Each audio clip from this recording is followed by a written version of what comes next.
टिल्ला जोगियां की क़दामत का अंदाज़ा इस बात से लगाया जाता है कि सिकंदर आज़म, अकबर आज़म, नूरुद्दीन जहांगीर, बाबा गुरु नानक जी और दास्तानवी किरदार रांझा भी यहाँ पर आए थे। ये चबूतरा रांझे से मंसूब किया जाता है कि इसने यहाँ पर गुरु बालनाथ के हाथों अपने कान छिदवाकर जोग लिया और जोगी कहलाया। हमारी आज की मंजिल टिल्ला जोगियां है। टिल्ला जोगियां तक जाने के दो मेन रास्ते हैं। एक किला रोहतास से जाता है जबकि दूसरा डोमेली से। हमने दूसरे रास्ते का इंतखाब किया और हम जेहलम के नज़दीकी कस्बे डोमेली से होते हुए बेठ नामी गांव तक पहुंचे और वहां से टिल्ला जोगियां तक हाइकिंग की।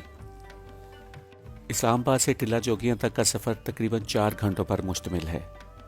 भेट नामी गांव तक 2 घंटे की ड्राइव है और वहां से मज़ीद 2 घंटे की चढ़ाई के बाद आप टिल्ला जोगियां की चोटी तक पहुंचते हैं, जहां पर के कदीमी खानकाहें हैं।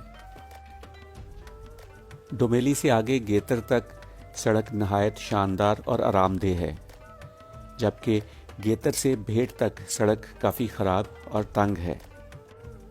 यहाँ से टिल्ला नज़र आना शुरू हो जाता है। हमने ये सामने नज़र आने वाले पहाड़ की चोटी तक जाना है।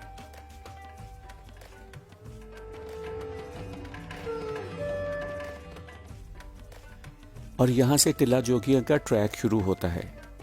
ट्रैक थोड़ा मुश्किल है क्योंकि यहाँ से चोटी तक तकरीबन 1800 फीट की चढ़ाई है। ज़्यादातर रास्ता इसी तरह का पथरीला है और आपका हर कदम बुलंदी की जानिब उठता है। कुछ बुलंदी पर पहुंचकर भेट का खूबसूरत और साफ सुथरा गांव मुकम्मल तौर पर नजर आता है। भेट से ऊपर चोटी तक पहुंचने के लिए पैदल 2 घंटे का सफ़र है। कभी यहाँ पहाड़ पर चढ़ने के लिए सीढ़ियाँ भी बनाई गई थीं, जिनके आसार यहाँ अब भी कहीं कहीं नजर आते हैं। टिल्ला जोगियां साल्ट रेंज का सबसे बुलंद पहाड़ है। इसकी सतह समंदर से बुलंदी 3200 फीट है और इसकी चोटी पर हिंदुओं के पुराने मंदिर और पानी जमा करने के बड़े बड़े तालाब मौजूद हैं। जब हम 2 घंटे के पैदल मुश्किल सफ़र के बाद चोटी पर पहुंचते हैं और वहां वसीओ अरीस मजहबी इमारत को देखते हैं तो जहन में पहला सवाल ये पैदा होता है कि जहां पानी भी दस्तयाब न था, उसे तारीख में एक बड़े मजहबी मकाम की अहमियत कैसे हासिल हो गई। अब हम अपनी मंजिल के बिल्कुल करीब पहुंच चुके हैं और यहाँ से कुछ ही ऊपर मंदिरों और समाधियों का सिलसिला शुरू होता हुआ नजर आता है। आर्कियोलॉजी सर्वे ऑफ इंडिया के मुताबिक ये मंदिर सन 650 से सन 900 के दरमियान में तामीर हुए। टिल्ला जोगियां सूरज के पुजारियों, हिंदुओं, बुद्धों, जैन, सिखों और मुसलमानों सब के लिए मुतबरक समझा जाता है। महाभारत लड़ने वाले पांडु बरादरान भी यहाँ आए। बुद्ध मत के मावरों ने भी यहाँ 11 साल तक तपस्या की और निर्वाण हासिल किया। टिल्ला जोगियां के हवाले से गोरखनाथ के बाद जिस जोगी को शोहरत मिली उसका नाम बालनाथ है। इसकी निस्बत से इसे टिल्ला बालनाथ भी कहा जाता है।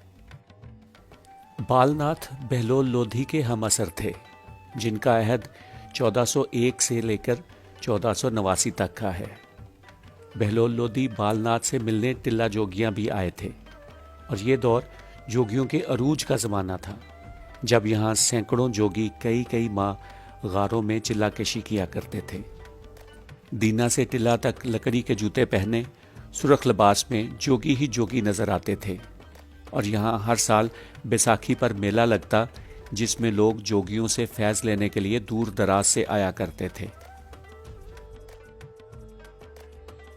तुज़्क जहांगीरी के मुताबिक जहांगीर ने 1607 में कश्मीर जाते हुए रोहतास में पड़ाव किया तो शिकार की गरज से टिल्ला जोगियां आया था और यहाँ दरबार भी लगाया।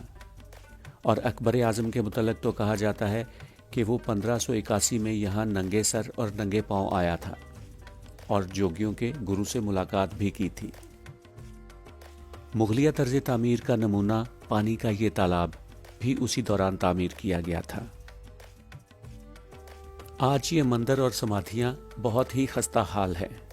बहुत सी इमारत लोगों ने खजाना ढूंढने के लालच में तबाह कर डाली हैं। आज से चंद साल पहले तक तालाब के किनारे कोई 12 से 15 समाधियां थीं जो इंसानी लालच का शिकार हुई और सफा हस्ती से मिट गईं।